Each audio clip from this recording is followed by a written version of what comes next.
Hey everyone, this is Jerry Visca, the publisher of Wide Time Mag, special edition Women Their Light, Their Legacy, and I'm joined by my love and chief editor, Angela Conkin. And we're so excited because today we get to shine a light on one of the most beautiful souls that's ever crossed our paths, Allison Stillman. And Allison has actually been published in a few of our previous issues around freedom, and that was always such a delight to share these pages with her. But today it's all about women, and it's about their light, their legacy. Welcome, Allison. Thank you so much. I'm so happy to be with you all, and just a ditto. You're one of my all-time favorite teams ever. Love you both. Thank you. You know, I truly believe that nothing is random, and that you, through your vibe, through your frequency, you attract like-minded souls. And I always felt that with you, Allison. No matter where we were, you just, like, in a crowd, everybody else would blur out. There's Allison. There's like this polarity pulling us towards her. I just love that. Just before getting on the call, Jerry was sharing with me one of his earliest memories of you just being this vibrant being. Yeah. I think he had brought his books and you were like, Yeah. you were hugging and everything. You're just like so magnificent. So I want to get right into it. There's an incredible quote. There's a lot of quotes that you share in your profile, Allison, but one of them that really resonates with me goes like this. What I have learned over the years is that my primary mission in life is to raise the frequency of love through all that I do in life. I mean, how explosive is that? Oh my goodness. Who doesn't want to be around someone going up in an elevator? Hey, what do you do? I raise the frequency of love through all that I do. I mean, if I heard that, I would close down every appointment I had. Tell me more. Yeah. Can I hang out with you?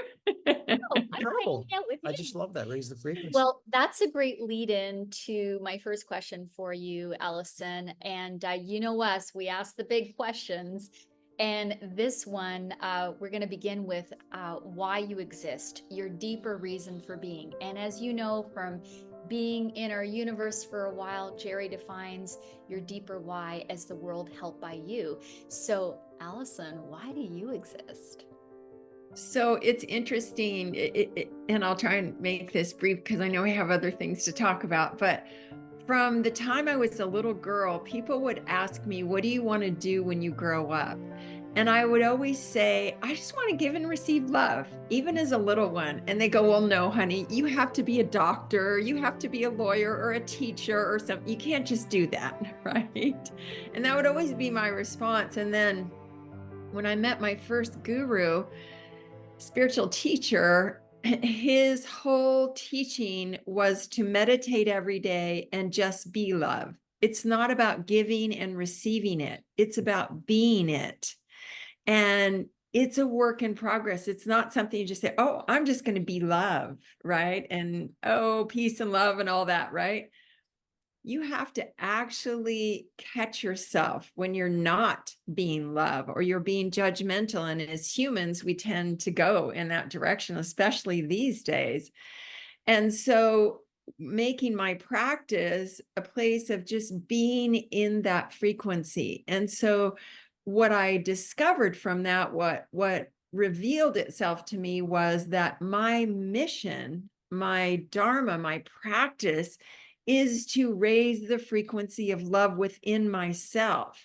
And by doing that, I raise it wherever I go, right? I'm raising the frequency of love on the planet by being that pillar of love myself and making it the biggest expression I can be. Wow. Okay, I vote for Allison for president. For president of the United States. Because I'm picturing right here. I'm picturing Allison's campaign. Can you imagine on the global scale? I know. The country of the great USA exists to raise the vibration of love. Well, I just think that's extraordinary. We're headed in that direction. Right? Yes. And it's going to be the women, as the Dalai Lama says, it is the women who will heal the world, because we have been focused in the heart and in our emotions and our intuition. We've actually developed a portion of the brain that allows us to multitask. We sat in the cave and we were nursing the babies and stirring the stew and noticing outside, oh, it's going to rain, we better bring the bear skins in, while we were talking to our community. Yes. Right? So we have a portion of the brain that men don't have, because they were always laser focused on the boar hunt. We got to feed the village, right? And so moving back from that old matriarchal society where we were one with everything. I love it. Well, Right. I love that your focus is also circling back to some of your earlier words. Your focus is practice.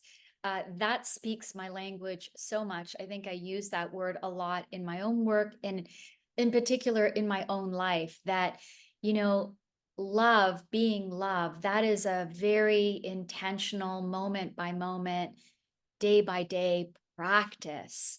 And that is the kind of the bridge. You can say, yeah, I'm being loved. But as you said, Allison, it is a practice, a state of being. It translates into this is my practice moment by moment, because Yeah. it's so easy to get pulled out of that. Well, I love that, Angela. I love that so much. And I love this conversation. It's very inspiring to me because we often refer to this deeper why as a way of being, our reason for being. And I love how you said, I'm being it. And it's one thing to ignite the deeper why, but then we get very lost in the doing side. And it's that becoming it and that being it, which raises the awareness, opens the awareness for the way to start to show up. And I'm fascinated by your energy around love. Recently we saw, Angela and I went to see the new Bob Marley movie a few months back. And this is a man that just wanted to be loved. And That was Allison, his, this isn't yeah. part of my questioning, but I got to throw it out. I get a lot of heat from males, a lot. Why do I focus so much on women? And especially with women, their light, their legacy.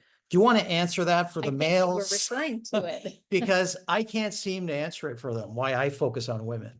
So I'm going to just share a quick little story. I'm a double Aries, so I'm very Mars driven. And my whole life, I've been the tomboy and a super achiever and make things happen and work hard for a living and all that. That's very masculine, right? And I injured myself multiple times on the left side of my body, and it laid me up. And I went into meditation. I said, okay, why is this happening? And Spirit said to me, great mystery, the divine, whatever you'd like to call it, you have to put that masculine side to the back as strong, supportive, powerful, to allow the feminine to come to the forefront, who is built with love and compassion and emotion and intuition. And instead of making things happen, allow things to happen. And how do you do that? You become the vibration to attract it to you.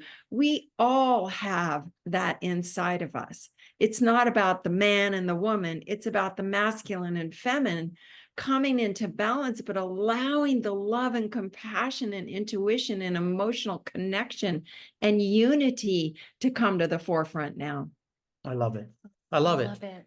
There's Thank another you. quote that you share, Allison. Thank you for sharing that. And this quote is truly moving. It says, you're already a powerful, enlightened being, and a daily practice will simply remind you of who you truly are. So Angela loves that word daily practice, by the way. And for me, that ties in our next question around purpose. And we define purpose as your unique way of serving the world with these beautiful gifts that you have. Share with us your journey on that. So I'm called again to tell another story. The practice is so important, and I learned that. I took a venture. I've always been into coaching and assisting people in discovering the truth of who they really are and clearing old programs and belief systems. That's what I do in my coaching sessions. And I've been doing that for 45 years. So I've gotten really good at it. And I can take people very quickly to the core of who they really are and where they got wounded and what they need to release. And one of the greatest teachers for me, I took a 6-year venture out of that. And I went into the corporate world. And I was the marketing director for an internet technology company that sold litigation support systems to the largest law firms and corporations in the world. And I spent 1 week a month in New York meeting with corporate counsels and CEOs of corporations and lawyers, which is a very heady game. Yes. And I had to refine my practice. I got up at 4 o'clock every single morning and meditated for an hour. And I came home and meditated for an hour because I would be so in my head speaking to this profession that tends to play there. And I'd come home and I'd sit in front of my altar and I'd go into meditation. I'd go, oh, here I am again. Here I am again. Yeah. Right? I It's love a that. reminder. Well, and it speaks to the power of the practice. You found yourself in that world that very quickly pulls you out and away from that knowingness of who you really are. So knowing that, you had to practice even more diligently. Absolutely. It was a great teacher for me. Yeah. This is what I love about Allison's profile in White Time Mag. It's her simple yet effective Yeah. daily actions, daily practices, grounding, coming back to that being, in that state of being. And you talk about daily practice all I the talk time. about it a lot, but I know in people reading your profile in White Time Mag, Allison, I think that what you're connecting, there's a lot of people helping other people in the world, which is amazing, a lot of light workers, but Yeah. connecting the intentional practices behind it, I think that just grounds it and roots it in the moment and helps you become it. Yeah, absolutely. And it is a practice. I'm not the walking master who lives it 100% of the time, especially in this world today, because we're in a major transition as a species and a major evolution. And so we're being tested. We're like the raw diamond that is being ground down to shine, right? So Analogy. it takes every practice we've got to stay centered. It takes as much practice as possible. Absolutely. Which is a very good thing, So, I you have like, one more but I quote that you also, want to share? yeah, and I love this word release that Allison shared, helping yeah. people release the baggage, release all those, and I admire this, your way of being around helping people discover the truth of who we really are. I think I wanted to spotlight that a bit because I feel we're in a world where we've lost sight of who we really are. It's very fragmented. It's very digitally disconnected. It's another reason I'm a big fan of real connections and shine a light on real people in the world like you that are doing extraordinary things.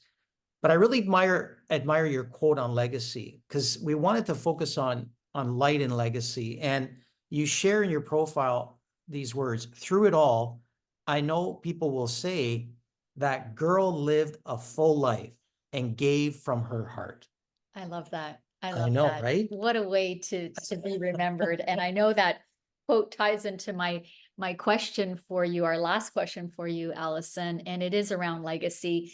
And I love that this special edition of White Time Mag focused on women, their light, their legacy. And as you probably know, the reason why White Time Mag exists and all of our publishing work, it is to help us reach out and inspire that in another, because it's you shining your light inspires that in another. And so and I think that's what legacy is all about too. So around, my question to you is, how do you wish to be remembered? I think, what I said, definitely, that I have lived a really full life and I've been through a lot, and through it all, again, it's back to my practice of standing in the truth of my divinity as this feminine face of the divine who is here to bring love back in its full expression. Beautiful. That's so beautiful. So beautiful. And you're so clear about it. Listeners, get your hands on this global publication that's featuring everyday women like Allison Stillman, who are just doing extraordinary things in the world. It's available worldwide. It's shipping across 11 countries on Amazon. It's in hardcover, it's in paperback. It's a piece of art. And on behalf of White Time Mag, Allison, I want to thank you for allowing us the privilege to capture your light and your legacy in this special edition. Thank you so much. Thank you, Allison. Thank you all. It's been my honor to walk this path with you.